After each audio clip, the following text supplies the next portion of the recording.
ଆଙ୍କର ବରାଦ ଦୁନିଆ ଚାଲିଛି। କୋଉ ବାହାରେ ମଣିଷ ମରିବ କେ ଜାଣି। ହେଇ କୁଆଡେ ଗଲ କୁଆଡେ?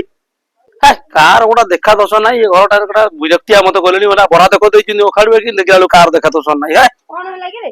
ହେଇ ତୁ ଆସିଗଲୁ? ହଁ ହେଇ ନେଲୁ ନେଲୁ ମାଛ ନେ ଏଇ ଯୋଉଟା କଣ କହିଥିଲୁ କି ମାଛ ଆଣିବାକୁ ମୋର ହଁ ନାଲି ପଳା ଯୋଉ କହିନଥିଲି ହେଇ ନାଲି ପଳା ମାଛ ଆଣିଛି। କୁଆଡେ ଗଲା କୁଆଡେ ସିଏ?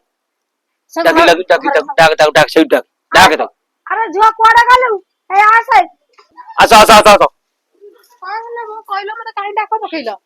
ହେଇ ବୋଉ ଡାକ ପକେଇନି ମୁଁ ଡାକ ପକଉଥିଲି। ତମେ ଡାକ ପକେଇଥିଲ? ହଁ କଣ ପାଇଁ କହିଲ? ଯୋଉ ବରାଦ ଦଉଥିଲି ତଲ କଣ? ମାଛ ଆଣିବାକୁ। ହଁ ମାଛ ଆଣିବା ଏଇ କହିଥିଲି। ମାଛ ଆଣିଯିବା ନିଅ। ମାଛ ଆଣିଛ? ହଁ ଦିଅ। କି ମାଛ କହିଲ? କି ମାଛ? ନାଲି ପୋହଳା। ଏରା ସେ ନାଲି ପୋହଳା କାଇଁ ଆଣିଥିଲ କହିଲ? ଏରା ବାଛିବ କିଏ? ମୁଁ ବାଛି ପାରିବିନି। ତମେ ରୋହି ନେଇ ଆଇଲନି। ନାଇଁ ନାଇଁ ବାଛି ପାରିବନି ଖାଲି ଖାଇ ପାରିବ। ରୋଇ ଆଣିବାକୁ ଯିବି ଏଇନା ଆକୁ ଫେରେଇକି ରୋଇ ଆଣିବାକୁ ଯିବି ହେଇପାରିବନି କଶ୍ମୀର କାଳ ହେଇପାରିବନି। ଏଗୁରା କିଏ ବାଛିବ କହିଲ? ବସେଇ 500 ଆଣେ ତାକୁ ବାଛେ ମତେ ଏଗୁରା ଆସିବନି। ମୁଁ ରୋହି ମାଛ ନେଇ ଆସ କରିଦେବି ଆରାମସେ ଖାଇବା। ନାଇଁ ବାଛିବ କାହିଁ ତମେ ଆଉ ବାଛି ପାରିବନି ବା ଖାଲି ଖାଇବା କେବଳ ଜାଣିଛ ବାଛିବା ଶିଖି ପାଇଲନି ଆଜି ପର୍ଯ୍ୟନ୍ତ। ଆକୁ ବରାଦ କିଏ ଦେଇଥିଲା? ମୁଁ ତ କହିନଥିଲି। ମୁଁ କହିଥିଲି ରୋହି ମାଛ ବୋଉ ଆଣିବାକୁ। ବା କହିଥିଲା ନାଲି ପୋହଳା ଆଣିଲେ ଟିକେ ଭଲ ଲାଗିବ ଖାଇବାକୁ କଣ ସିଏ ପକେଇ ପକେଇକି ରୋଷେଇ କରିବ କହିଥିଲା। ଆଉ ବୋଉ ତମେ ଯଦି କହିଛ ତମେ ତାହେଲେ ବାଛିବ। ମୁଁ ବାଛି ପାରିବିନି ଏଗୁରା। ହଁ ମୁଁ ବାଛିଦେବି। ସେଇ ସହିତ ଆମେ ଟିକେ ମନ କଲେ ଏ ମାଛ ଆମେ ଖାଇପାରୁନୁ। ହଁ ତମେ ତ ଆଜିକାଲି ଛୁଆ ତମେ କହୁଛ ଆମର ପାଉଁଶ ଆଣିବ କିଏ ବାଛିବ କିଏ? ଆମେ ସେଇନାଗି ମନ ଦଉନୁ। ଆଉ ହେଲେ ଏ ମାଛର ଟେଷ୍ଟ କଣ ଜାଣିଛୁ? ହଁ ସାରୁ ଆଳୁ ଫୁଲକୋବି ପକେଇ ଟମାଟୋ ପକେଇ ତରକାରୀ କରିଦବ ଆଉ କେଡେ ସୁନ୍ଦର ଲାଗିବ। ହଁ ଆଉ ତାହେଲେ ତମେ ବାଛି ଦିଅ ମୁଁ ପଛେ ତରକାରୀ କରିଦେବି। ହଁ ହଁ ହଁ ସେ ତରକାରୀ ବି କରିପାରିବନି ଦେଖିବୁ ସେ ବାଛିବା କଥା ଯିଏ ଜାଣିନି ସେ ତରକାରୀ କଣ କରିବ?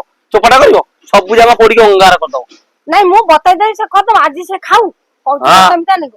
ଆଉ ନାଲି ପୋହଳା ଖାଇବିନି ରୋହି ମାଛ ଖାଇବି ଯେମିତି ଇଲିଶି ଆଣିବି ଚାକିରି ମୁଁ କରିଛି ପୋଲିସି ମୋ ସ୍ତ୍ରୀ ଖାଇବ ଇଲିଶି। କାଇଁ ଗପୁଛ ମ? ଆଣିଛ ଭାତ ଦିଅ। ହଁ ନିଆ ବୋଉ ହଁ ତମେ ଦେ ବାଛିଦବ ହଁ ମୁଁ ଯାହା ବାଛିବି। ବାଛିବ ମୁଁ ଭାଜିବି ପଛେ ରାନ୍ଧିବି। ତୁ ମସଲା ଯୋଗାଡ଼ କରି ବାଟେ। ହଉ ହଁ ହଉ ହଁ ତମେ ଯାଅ ମୁଁ ଯାଉଛି ବାଟି ଦେବି ପଛେ। ହଁ ଯା ଯା ହେଇ ହେଇବା ଶୁଣ କଣ କହୁଛ ପୁଣି? କଣ ହେଲା କହିଲ?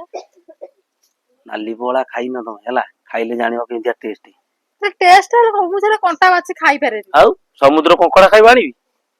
କାଇଁ ଗପୁଛ କହିଲ ସେ କଥା ଗୁରା? ହଁ ଆଣିଛ ତ ନାଲି ପୋହଳା ଆଉ ଓ ତମକୁ ଭଲ ଖାଇବାକୁ ଲାଗୁଛି ଭାରି ତମେ ମନ। ଖାଅ। ହୁଁ